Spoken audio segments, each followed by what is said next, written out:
Nima maqsad nima gapiring? Kirmaymiz deydi, tamam. Mirzaga bu yoqdan kirmayapti. Bir uyda ikkita devorib, ular mana bizga bermayapti.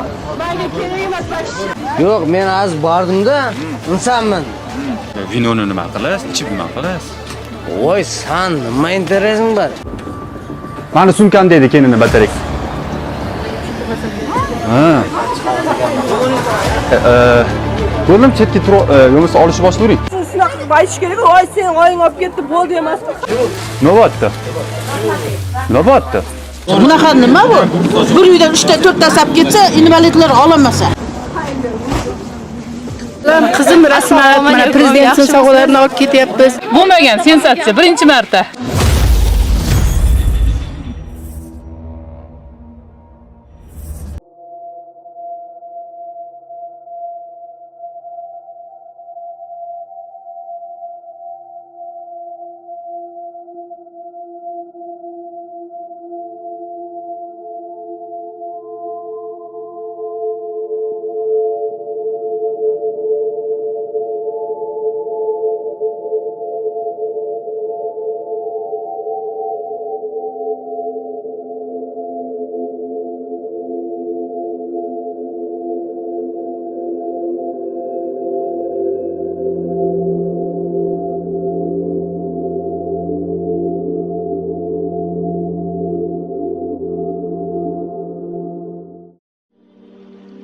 Hammaga assalomu alaykum.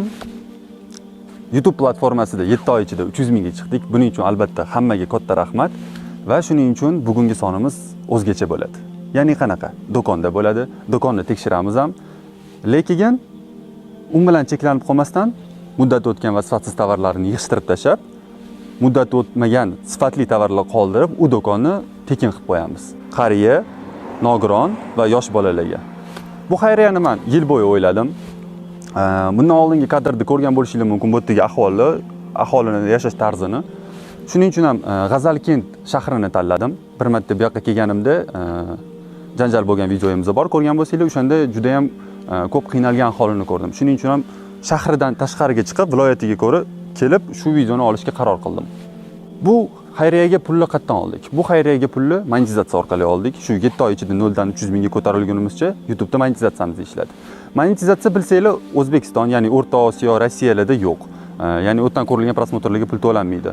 Bizani Yevropa, Amerika va umuman O'rta Osiyo va Rossiyadan bo'lmagan obunachilarimizni ko'rganini hisobiga shu summani yig'ib oldik. Bugungi sonimizni o'zingizlar ko'rasizlar va baho berasizlar. Agarda bunaqa sonlar ko'payishini xohlasanglar va o'z videolarimizga shu sonni ko'proq qo'shishimizni xohlasanglar, O'zbekistonda, ya'niki Rossiyada, O'zbekistonda, umuman O'rta Osiyoda turib ham bu rubrikani qo'llab-quvvatlashingiz mumkin, bu loyihamizni. Buning uchun nima qilishingiz kerak bo'ladi? Shunchaki ushbu videoga bitta like, kommentda o'z fikringizni yozib qoldirasizlar va kanalimizga obuna bo'lasizlar. Eslatib o'taman, har bitta narsa 100 so'mdan hisoblanadi. Ya'niki kanalga obuna bo'lganingiz uchun 100 so'm, kommentariy qoldirganingiz uchun 100 so'm hamda ushbu videoga like bosganingiz uchun 100 so'm. Общий 300 so'm bo'ladi. Bir kishi keyingi xuddi shunaqa loyihamizda 300 so'm ishlatishimizga yordam bergan bo'ladi. Bugungi do'konga meni planim 2000 AQSh dollari. 2000 AQSh dollariga agar bormay qolsa yoki undan o'tib ketib qoladigan bo'lsa, ozgina baribir yopamiz. Agar bormay qoladigan bo'lsa, keyingi loyihamizga qo'shamiz deb o'ylayman. Hammaga rahmat. Bugungi sonni o'zingizlar ko'rishingiz mumkin. Assalomu alaykum.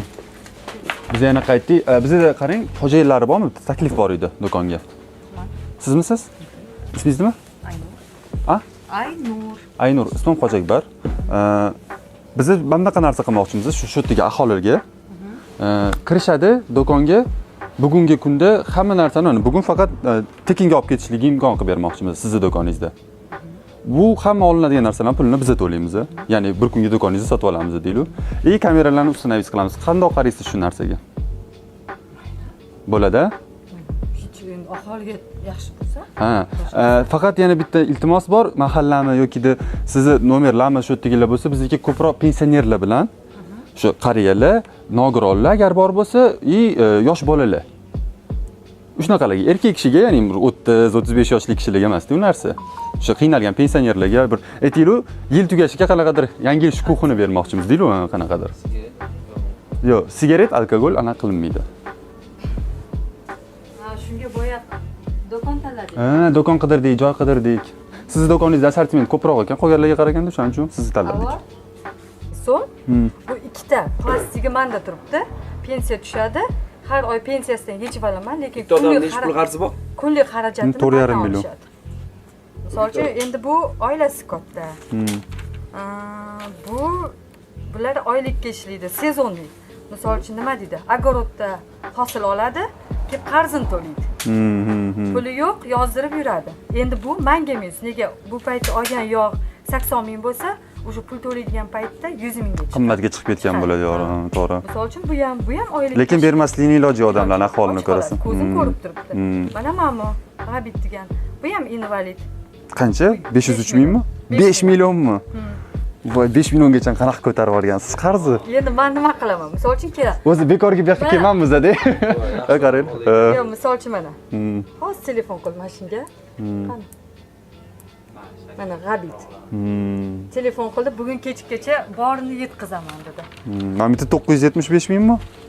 Yo'q, 1 million 546 ming 97 ming.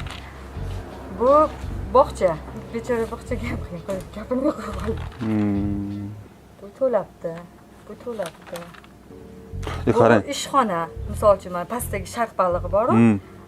Xo'jayinlari yo'q, ishchilari bor. Non kerak, keladi. Naski yo'q, keladi. Men nima deyman? 1 million 330 ming. Qaytarib yubormayman-ku. Pasportlarni olib qolganman, narsa olib ketishadi. Lekin u pasportni olganingiz bilan ham babsizga minusda, o'sha ushab turib, keyin yil oxirida olganingizda. Tushungan bor, tushunmagan bor. Ancha qarzlar katta ekan do'konda. Boshlig'ini aytsam cho'chib ketasan, aytmay qo'ya qoling. 4 millionmi? U lekin u normal